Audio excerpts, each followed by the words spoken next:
ओम, कैसे हैं आप सभी? नमस्कार सर जी। नमस्ते। आप सुन पा रहे हैं मुझे? स्क्रीन, आवाज वगैरह सब क्लियर है? जी सर। ठीक है। तो इसमें आज जो है, आज हम योग दर्शन इस ग्रंथ को शुरू करेंगे। और जैसे कि आप सभी को पता है कि योग में योग दर्शन का अपना एक विशेष महत्व है।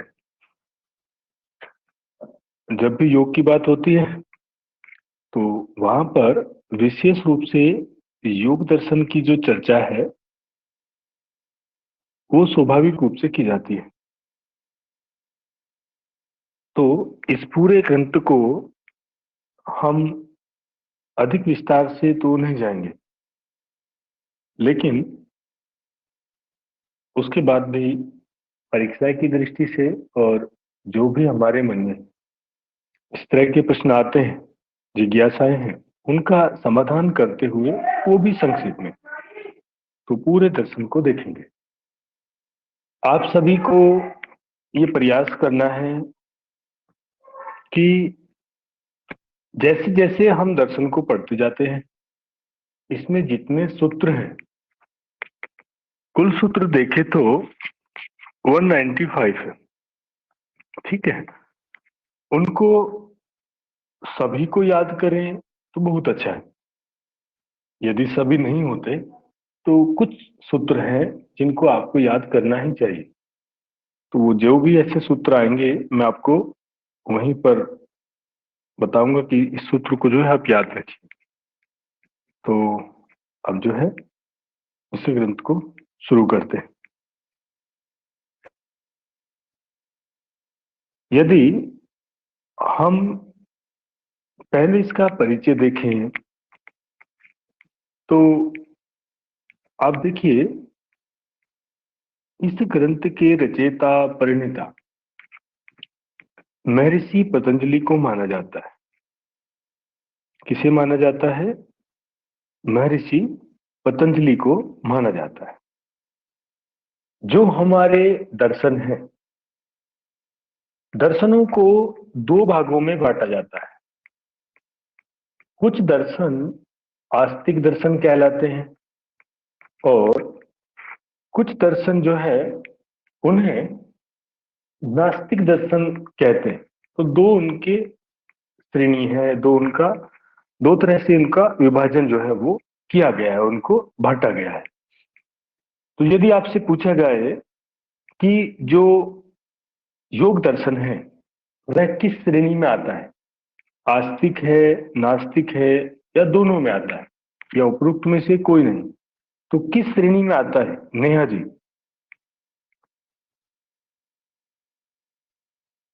नेहा जोशी जो सर है, एक आप बार और बताइए। बोल दीजिए, आवाज नहीं आई। मैं आपसे पूछा कि जो योग दर्शन है वह किस श्रेणी में आता है, किस श्रेणी में, अर्थात वह आस्तिक दर्शन है, नास्तिक है, या दोनों तरह का है, या उपयुक्त में से कोई नहीं?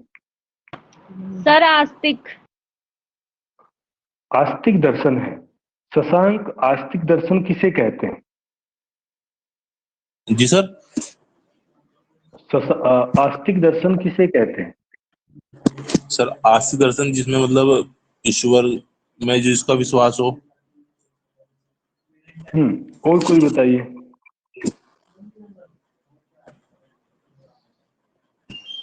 सर ईश्वर सर द्वारा ईश्वर को रचित। ध्यान में रख के इस ग्रंथ की रचना की गई हो।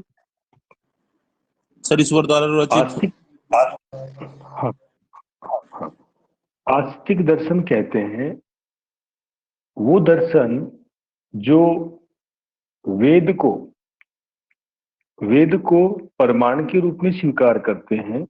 ठीक है, या वेदों पर विश्वास करते हैं, जो वेद को मानते हैं, वो सभी आस्तिक कहलाते हैं। और जो वेद को नहीं मानते वो सभी नास्तिक कहलाते हैं। ठीक है, तो ये जो है एक आस्तिक दर्शन है। क्लियर क्लियर है सबको? आस्तिक दर्शन हुआ, किसने लिखा? महर्षि पतंजलि ने लिखा। इसकी लोकप्रियता इतनी अधिक है कि अभी तक 40 से अधिक भाषाओं में इसका अनुवाद हो चुका है। इसका कारण है क्योंकि यह दर्शन व्यवहारिक है। इसमें वो सभी प्रश्न, वो सभी जिज्ञासाएं जो सभी के मन में आती हैं, उनका एक सटीक उत्तर, एक ऐसा समाधान यहाँ पर सूत्र के माध्यम से प्रस्तुत किया गया है। तो यही कारण है इसकी लोकप्रियता का।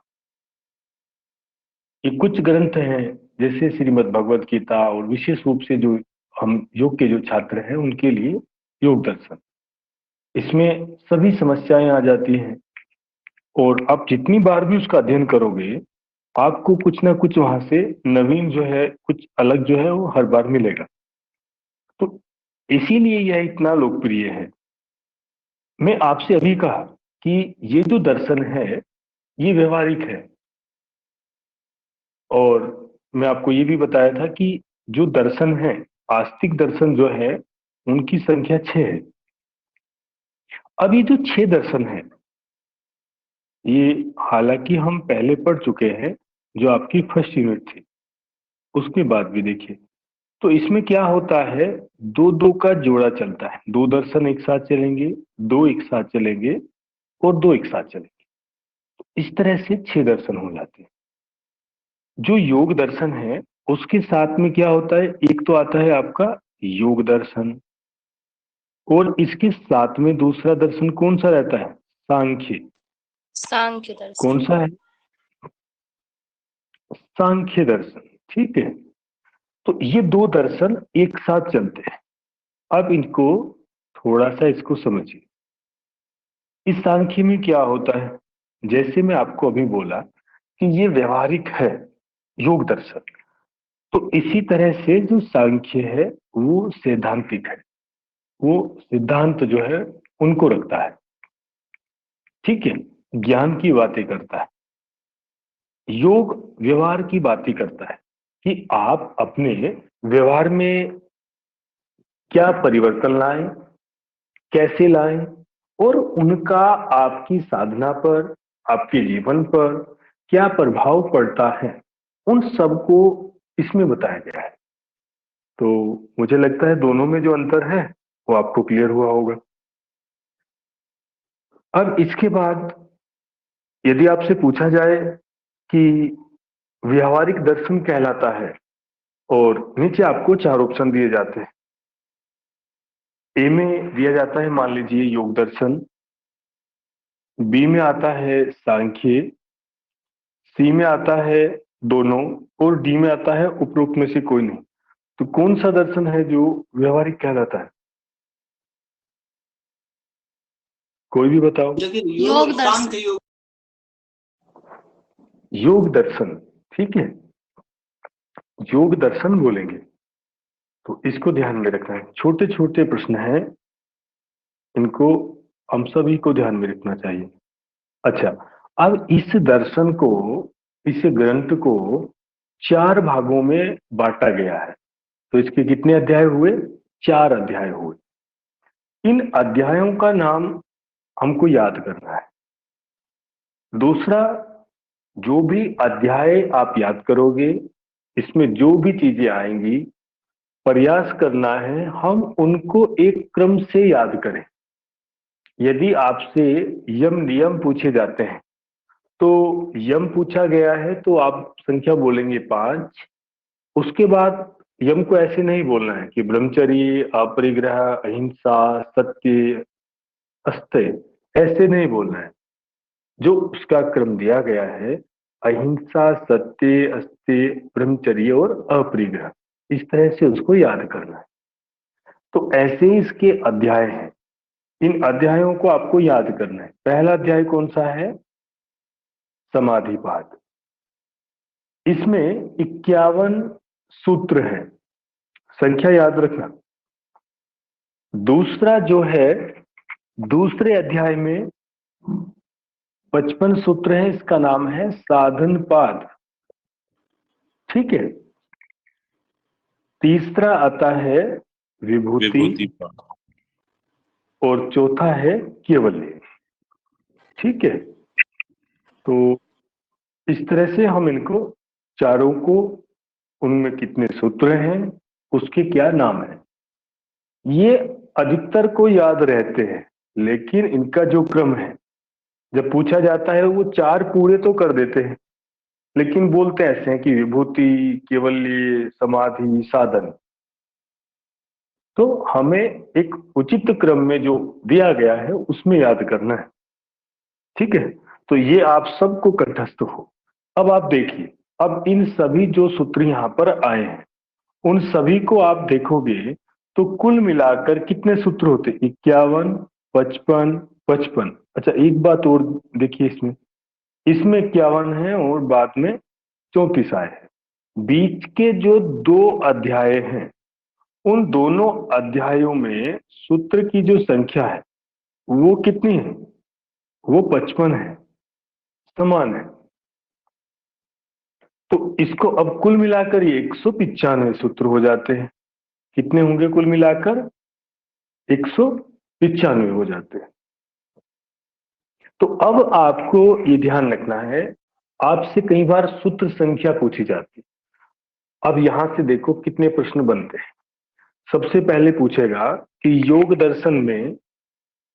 दर्शन में वर्णित अध्यायों को उचित क्रम में व्यवस्थित कीजिए। तो उचित क्रम इनका समाधि, साधन, विभूति, केवल्य, ये उचित क्रम है।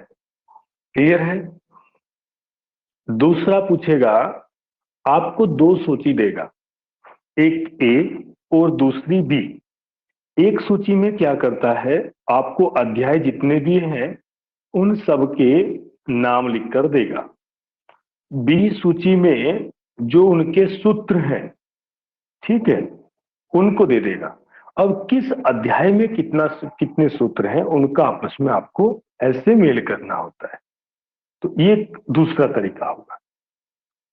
तीसरा आपसे पूछेगा कि योग दर्शन के किस अध्याय में सबसे अधिक सूत्र मिलते हैं, या सूत्र की संख्या सबसे अधिक है।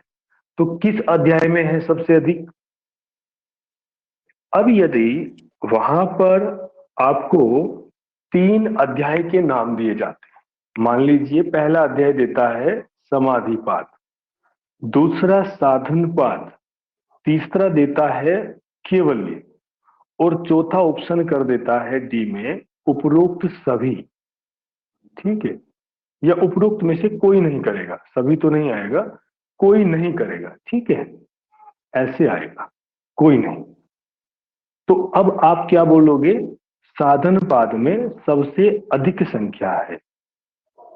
इसी प्रश्न को दूसरी तरह से पूछेगा, यदि साधन पाद और विभूति दोनों आते हैं तो वहां पर आपको उपरोक्त दोनों, यह ऑप्शन मिलेगा। ठीक है। तो मुझे नहीं लगता इसमें अभी कोई, जो मैं कराया, कोई दिक्कत आपको है। कोई आपका प्रश्न है तो उसको पूछ लीजिए। क्लियर है सबको? जी सर। जी सर। अब इसके बाद हमने यहाँ पर जो योग दर्शन है उससे संबंधित सामान्य जो चीजें हैं उनको देखा है। इसको, योग दर्शन को कई नामों से जाना जाता है, जैसे आपने देखा होगा। और कई बार तो ऐसा होता है कि जो हम सभी हैं हम उसको नहीं जान पाते। आरती कुछ बोलना चाहती है?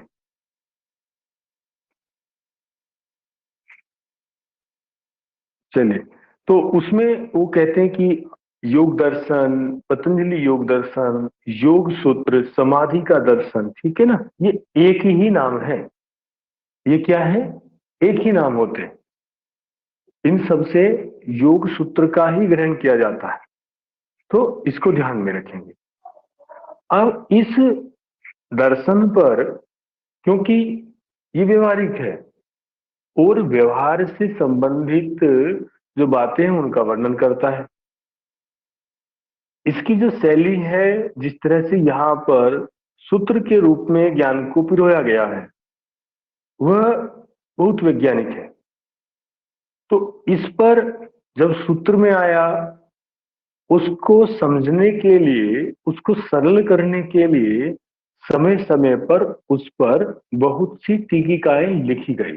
टीका बोलते हैं जिसको, वे उस पर लिखी गई है। अब ये जो टीका है, ये किसे कहते हैं, ये क्या है, ये आपको पता हो, है ना। तो इसमें होता ऐसा है, जैसे मान लो सबसे पहले सूत्र आया, ठीक है, सबसे पहले क्या आया, सूत्र आया है। तो जब सूत्र आता है, उस सूत्र को, उसमें जो लिखा है, जैसे हम उदाहरण लेते हैं, यहाँ पर आया है, इस सूत्र को देखिए, योगस् चित्तवृत्ति निरोधः, ये आया है। तो इसमें आप देखोगे कि जो ये सूत्र है, इस सूत्र की यदि आप 10 आदमी इसकी व्याख्या करें, तो सूत्र एक रहेगा, लेकिन इसकी व्याख्या 10 हो जाएगी। 10 तरह से वो अपने विचार इसके प्रति प्रकट करेंगे।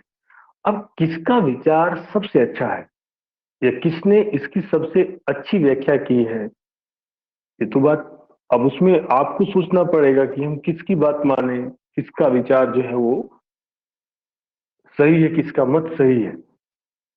तो उसको स्पष्ट करने के लिए दूसरा जो शब्द लिखा हुआ है, जो दिखता है, उसके साथ साथ उसका भाव क्या है, वो बोलना क्या चाहता है, उसको जानना।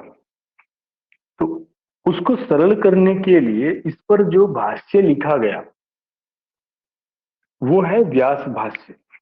सबसे प्रमाणिक जो है उसको माना जाता है। किसको माना जाता है, व्यास भाष्य को। तो ये कुछ भाष्य इस पर दिए गए हैं। तो जैसे व्यास भाष्य किसने लिखा, महर्षि व्यास ने। आपके नेट में जितने प्रश्न आते हैं, वो सभी जो कई बार आपको सूत्र में नहीं मिलते, आप देखोगे अरे ये सारे सूत्र तो याद हैं, लेकिन उसके बाद भी किसी सूत्र में इस तरह का वर्णन नहीं आया है, तो वो भाष्य से लिए गए होते हैं। वह भाष्य आप देखो हमेशा व्यास भाष्य ही होगा, ये सबसे प्रमाणिक है, इसको माना जाता है। इसके बाद तत्व वैशार्दी जो है, ये ग्रंथ है। इसमें जो भाष्य मिलता है वो वाचस्पति मिश्र का है, ठीक है। ऐसे ही भोजवृत्ति, राजा मार्तंड, ये भोजराज के द्वारा लिखी गई। योगवर्तिका, विज्ञान भिक्षु,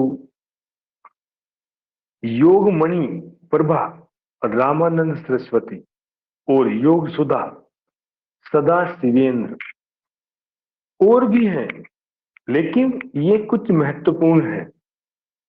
यदि कोई व्यक्ति बोले कि मुझे वर्तमान समय में योग की उपयोगिता और विशेष रूप से पतंजलि योग सूत्र की उपयोगिता, उसके महत्व को देखना है, तो उसको इन सभी का अध्ययन करना ही होगा, ठीक है।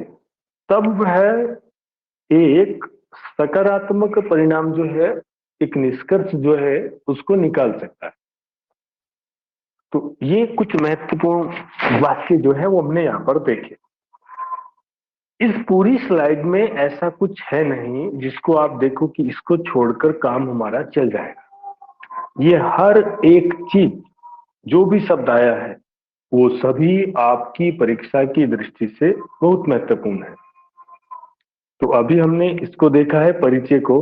अब इस पूरे परिचय से संबंधित आपके मन में कोई प्रश्न है तो उसको आप पूछ लीजिए, ठीक है, फिर आगे चलेंगे।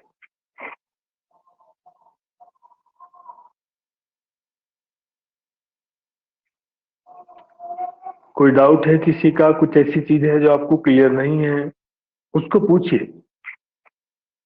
सब कुछ क्लियर है, आगे चलें। आप सुन पा रहे हो मुझे, ऐसे ही चल रहा है बस? जी सर। नहीं सर, ठीक है। सर इसका रचनाकाल थोड़ा क्लियर कीजिए।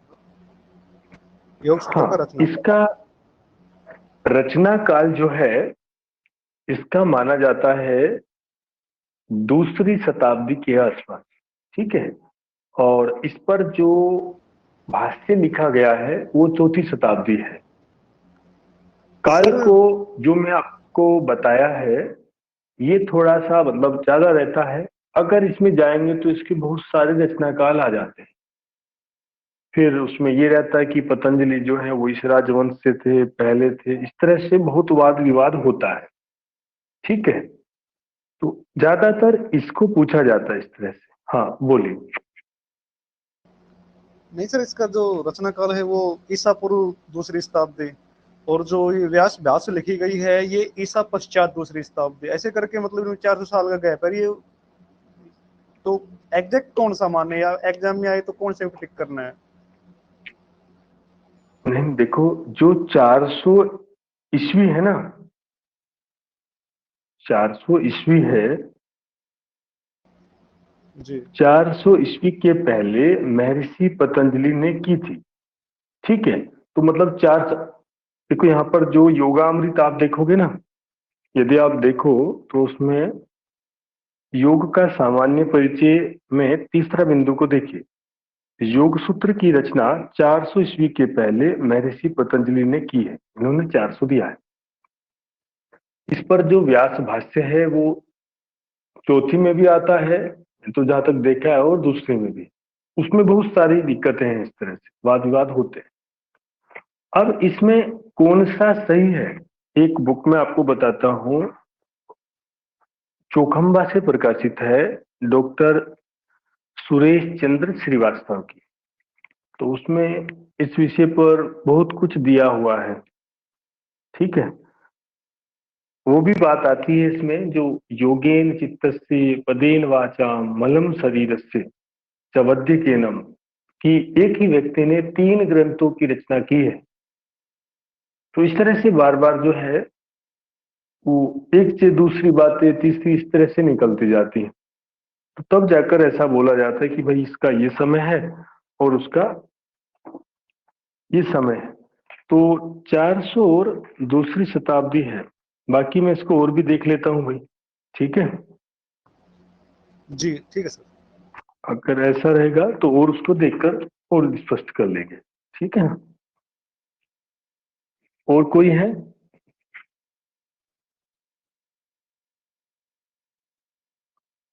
चलिए, अब इसके बाद यहां से अब योग सूत्र आपका आरंभ होता है।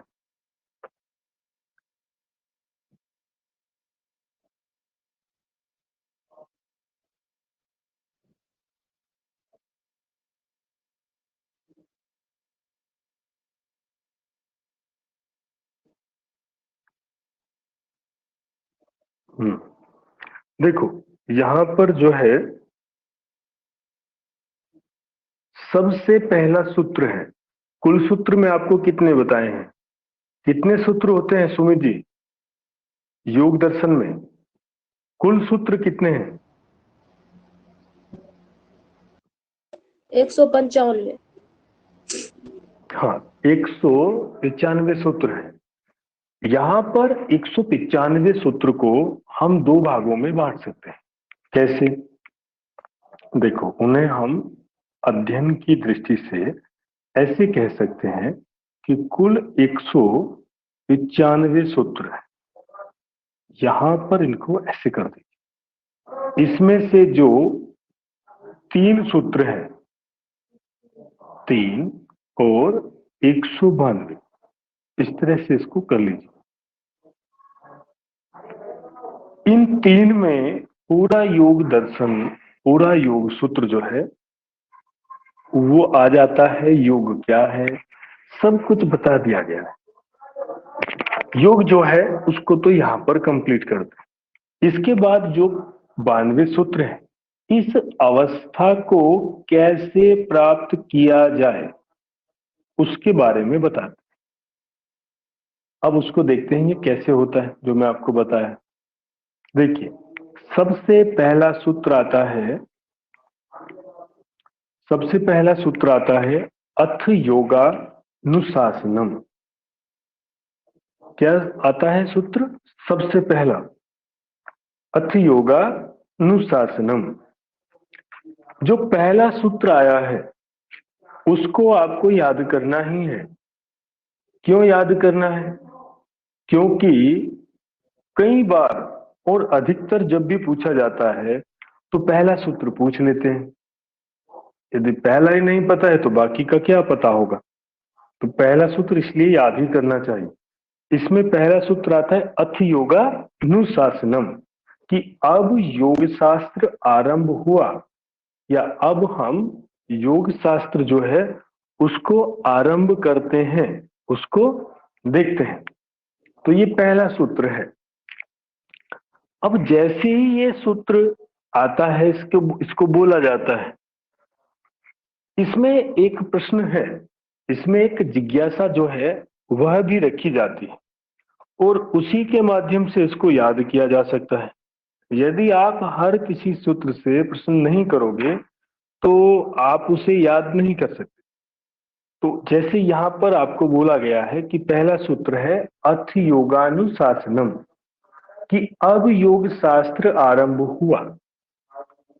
तो इसमें यह प्रश्न पूछा गया है कि जो आपने योग शास्त्र आरंभ किया है, जिसका विषय योग है, तो आप पहले ये बताइए कि योग किसे कहते हैं, योग क्या है।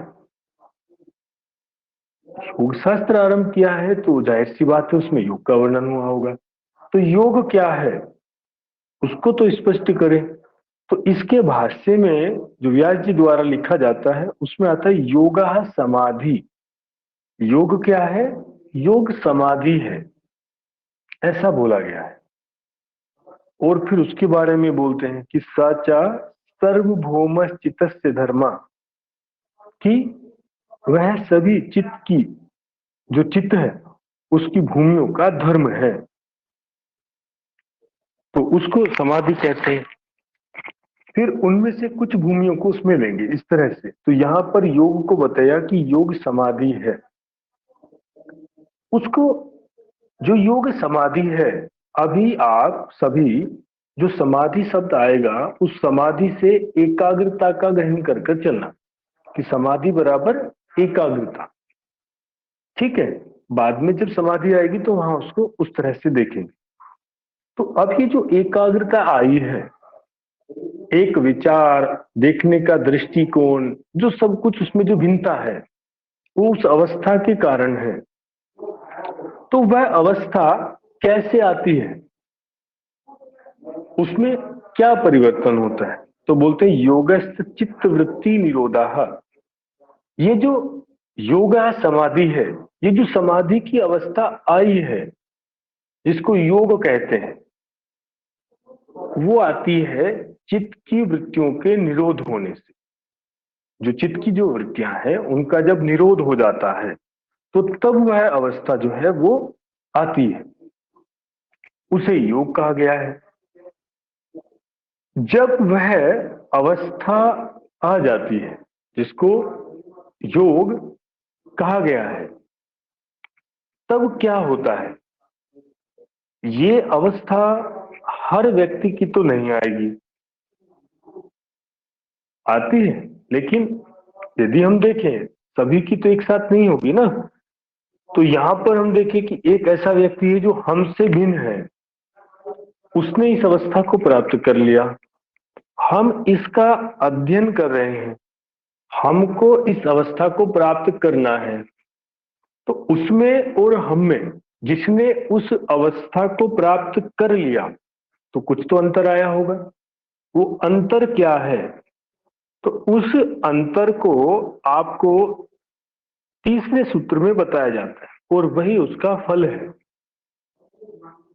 उसमें कहते हैं कि तदा दृष्टु स्वरूपे अवस्थानम, कि तब उस समय, किस समय? जब चित्त की वृत्तियों का निरोध हो चुका है, उस समय जब वो वृत्तियां, वृत्तियां बराबर विचार, ऐसा मानकर चलना है भी, ठीक है। जैसे समाधि बराबर एकाग्रता, तो जब उन पर नियंत्रण होता है तो उस समय दृष्टा पुरुष यह आत्मा कि अपने स्वरूप में स्थित होता है, अवस्थित हो जाती है, वह अपने स्वरूप में स्थित हो जाता है। ऐसा कह सकते हैं कि योगी उस समय आत्मा में स्थित होता है या परमात्मा में स्थित होता है, ऐसा बोल सकते हैं। तो यह 3 सूत्र में जो योगी था, जिसने उस अवस्था को प्राप्त किया, जो योग की अवस्था है, जिसको हम जानते हैं, पढ़ते हैं, समझते हैं, तो उसका वर्णन तो यहाँ पर हो चुका है। अब हम सब उसको कैसे प्राप्त करते हैं, हमारी वृत्तियां कैसी हैं, किस कारण उस अवस्था को प्राप्त नहीं किया जा रहा है, क्या बाधाएं हैं, उन सबको यहां से आगे बताया जाता है। तो इसके बाद में इस चौथे सूत्र से जो भी कथा, जो भी सूत्र आएंगे, वो सब हमारे और आपके ही हैं, वो हम सब से संबंधित हैं। तो इस आधार पर मैं आपको कहा कि ये जो 195 सूत्र आए हैं, हम उनको 2 भागों में बांट सकते हैं। तो वो जो विभाजन किया, मुझे लगता है आप सबको क्लियर हुआ होगा। ठीक है, चलिए अब इसमें पीछे वहीं पर चलते हैं जहां पर वो परिभाषा थी। अब यहां पर ये जो परिभाषा दी गई है, योगस्य चित्त वृत्ति निरोधः, इस चित्त वृत्ति निरोधः में ये परिभाषा बहुत अधिक पूछी जाती है, बहुत अधिक इसको व्यवहार में प्रयोग में लाया जाता है। आपसे भी ये प्रश्न पूछा ही जाता है कई बार। यदि आपसे पूछे कि ये परिभाषा किस ग्रंथ से संबंधित है, तो उसको आप बता ही दोगे कि ये जो है योग दर्शन में है। लेकिन यहां पर कई तरह से इसको 2 या 3 तरह से आपसे पूछा जा सकता है। जैसे एक प्रश्न आता है, आपसे पूछेगा कि योग दर्शन के किस अध्याय में योग की परिभाषा मिलती है। तो किस अध्याय में योग की परिभाषा मिलती है, शशांक आप बताइए।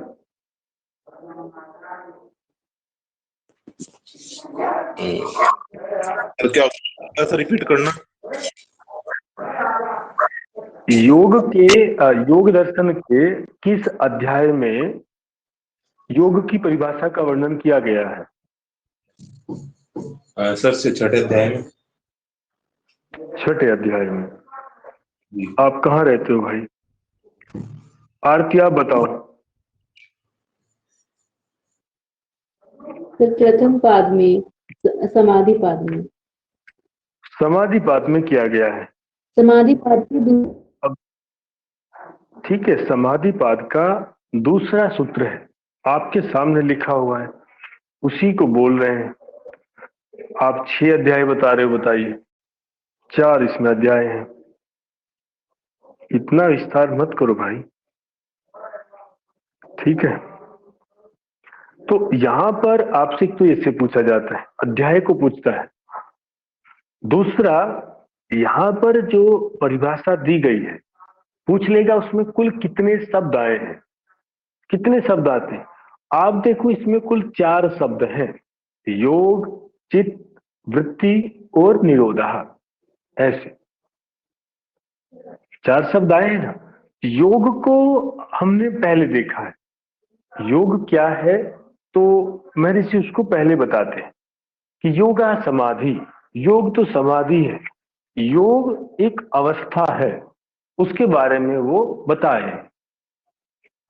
यहां पर उस अवस्था को कैसे प्राप्त किया जाए, तो बोलते हैं चित्त वृत्ति निरोधः, चित्त की वृत्तियों पर निरोध करने। अब आप देखिए, ये पूरा योग किसके इर्द गिर्द है, इसका केंद्र बिंदु क्या है? इसका केंद्र है चित्त, और उस चित्त में भी जो वृत्तियां हैं उनको शांत करना। यदि वृत्तियां शांत हैं, चित्त शांत है, तो वह अवस्था दूर कहां जिसका वर्णन किया जा रहा है, यह अवस्था तभी प्राप्त होगी। यदि चित्त शांत नहीं है, अनेक अनेक विचार हैं, और वो भी दूषित विचार हैं, तो यह कभी भी प्राप्त इसको नहीं किया जा सकता। तो ये ध्यान रखना है, यदि आपसे पूछे कि महर्षि पतंजलि के द्वारा दी गई योग की परिभाषा का केंद्र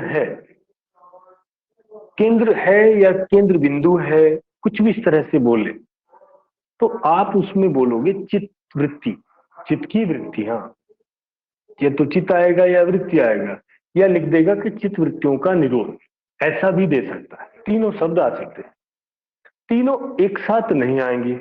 आपको लगेगा कि चित्त भी आएगा, वृत्ति भी आएगा, निरोध भी आएगा। मान लीजिए तीनों दे दिए, मान लेते हैं कि तीनों को ही दिए हैं उसने, आपको चित्त भी दे दिया है, ठीक है, चित्त भी लिखा, उसके बाद वृत्ति को भी लिख दिया और निरोध को भी लिख दिया, और एक लिख देता है कि उपरोक्त में से कोई नहीं। यदि मैं सभी बोलता तो आप बोलोगे सभी है।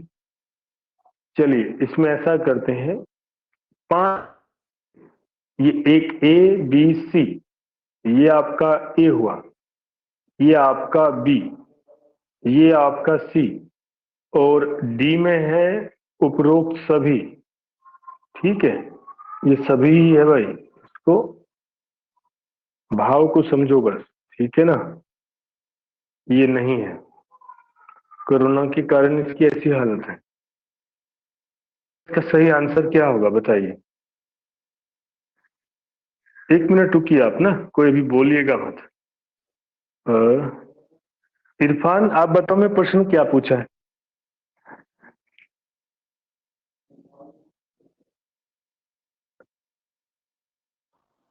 सर आपने केंद्र बिंदु पूछा है। हाँ हाँ ठीक है, जी इसे सर। देखना पड़ता है ना कि जाग रहे हैं सो ही रहे हैं, वही सब नहीं सर, कुछ मैं भी हो क्लास में सकता हूँ है। सर। चलिए अब इसका उत्तर बताइए, आप में से कोई भी बताइए क्या होगा? सर चित्त। चित्त की वृत्तियां होगा सर, वृत्तियों को रोकना केंद्र बिंदु है सर।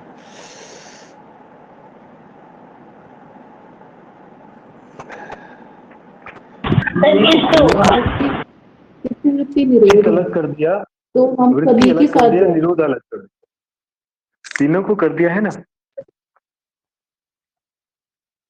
इस तरह से है। अब आप देखिए, फिर चित्त होगा कि वृत्ति होगा या निरोधा होगा, ये सभी होंगे।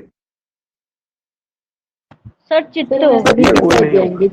सर नहीं, सभी सभी होने होंगे। चाहिए, सर सभी होने चाहिए, निरोध उपरोक्त सभी। सर वृत्ति। अरे उपरोक्त सभी ही आएगा। जी अच्छा अच्छा।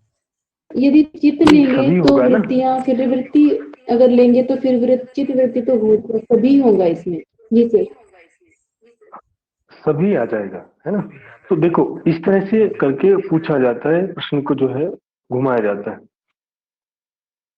तो हमें हर तरह से तैयारी करनी है कि कैसे पूछेगा, कैसे दे सकते हैं, वो आपको करना चाहिए ना इस तरह से।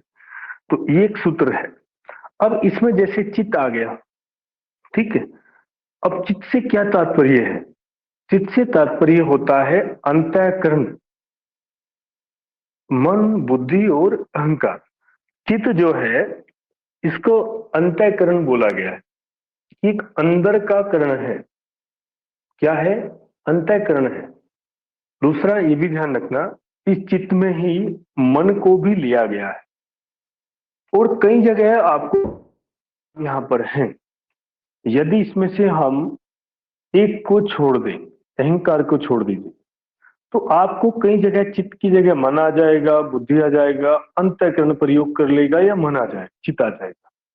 चित्त शब्द से इन सब का एक साथ ग्रहण हो जाता है, ऐसा कह सकते हैं।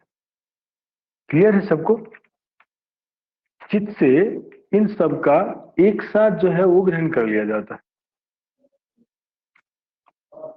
तो और इस चित्त में ये 4 चीजें रहती हैं सामान्यतः, अंतःकरण, मन, बुद्धि और अहंकार।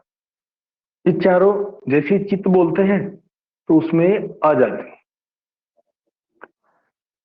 इस चित शब्द की व्युत्पत्ति तो चिति संज्ञाने धातु से हुई है।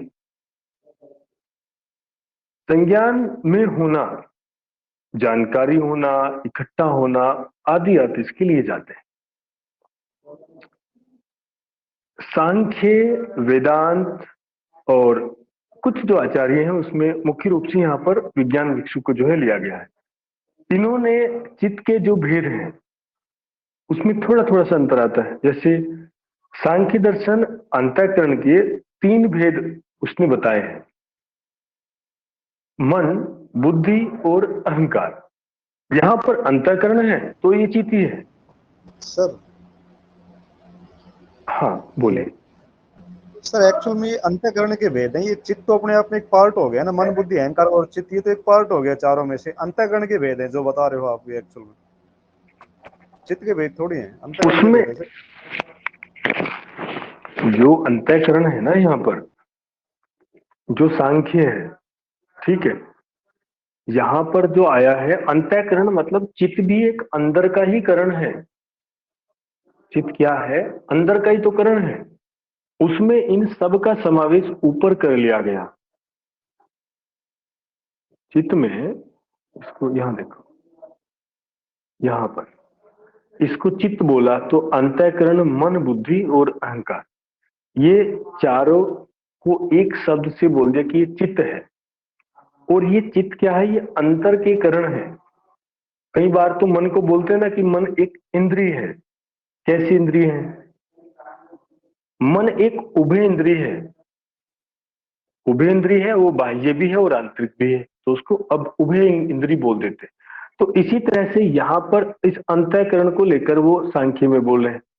इसके 3 भेद हैं, मन, बुद्धि, अहंकार। अब ये जो 3 भेद हैं अंतःकरण इन्होंने बोला है, तो इससे हम चित्त को ले सकते हैं। वो अंतःकरण को ले रहे हैं लेकिन तात्पर्य यही से। लेकिन सर ये एक अलग पार्ट भी तो आप इसको डिफाइन करें ना। सेकंड में जो वेदांत दर्शन में आपने दिखा रखा है, इसमें मन बुद्धि अहंकार और चौथा पार्ट हाँ। आपने चित्त कर दिया, तो बात तो सही है। और एक्चुअल में 4 चीजें हैं भी अलग अलग अपने आप में। हाँ, कहने का मतलब ये है कि सर जहां तक मैंने पढ़ा, ये 4 चीजें अपने आप में अलग अलग हैं और अंतःकरण का पार्ट है। एक चीज के 4 पार्ट है, 4 पार्ट आपने लिख रखे हैं, मन बुद्धि अहंकार और चित्त। चित्त के पार्ट ये नहीं है। चित्त अपने आप में डिफरेंट चीज है इन तीनों से। जब भी चित्त बोला जाएगा ना, जब भी चित्त बोलेंगे तो इन सब का ग्रहण कर लेंगे। जब भी अंतःकरण बोलेंगे तो चारों उसमें आ जाएंगे। इस तरह से उसको लिया जाता है। यहाँ इसको पर थोड़ा सा, हाँ बताइए। यहाँ पर जो चित्त या मन आया है ना, देखो इसके लिए एक मैं आपको बताता हूँ। इसमें यही है कि एक शब्द को उसमें नहीं लिया गया। चित्त जो है उसमें कई सारी चीजें हैं, उसी को चाहे आप अंतःकरण बोल दीजिए। देखिए इसमें बोलते हैं, हाँ ये आता है कि योग शास्त्र में अंतःकरण के इन 3 भेदों को स्वीकार किया जाता है जो ऊपर आए हैं।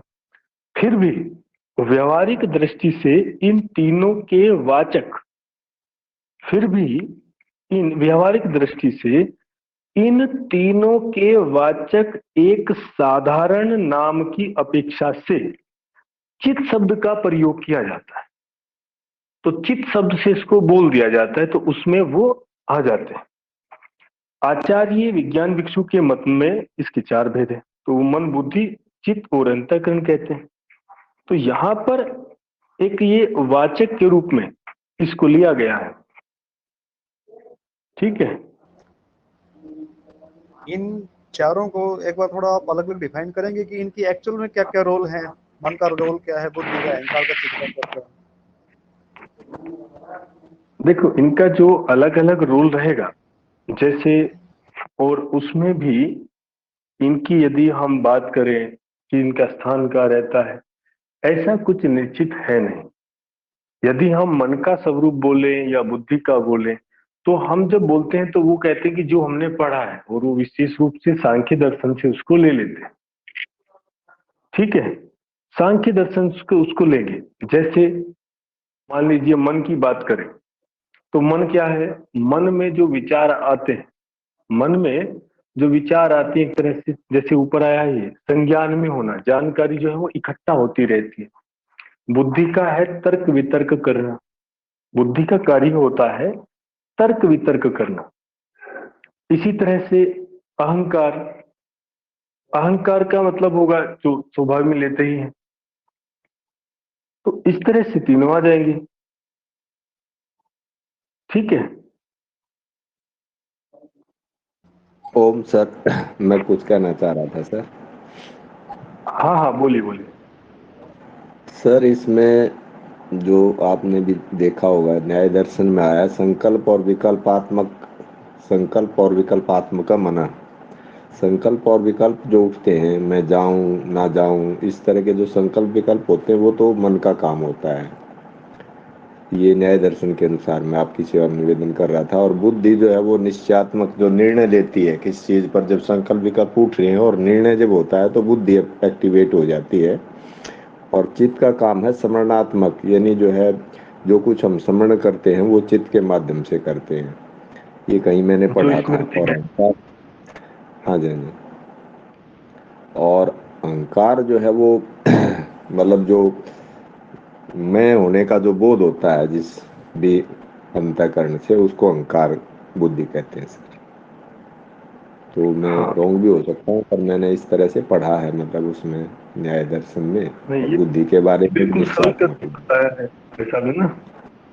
हम्म, तो यहाँ पर चारों को लिया है, उनके लिए एक शब्द प्रयोग किया जाता है। ठीक है, चित्त।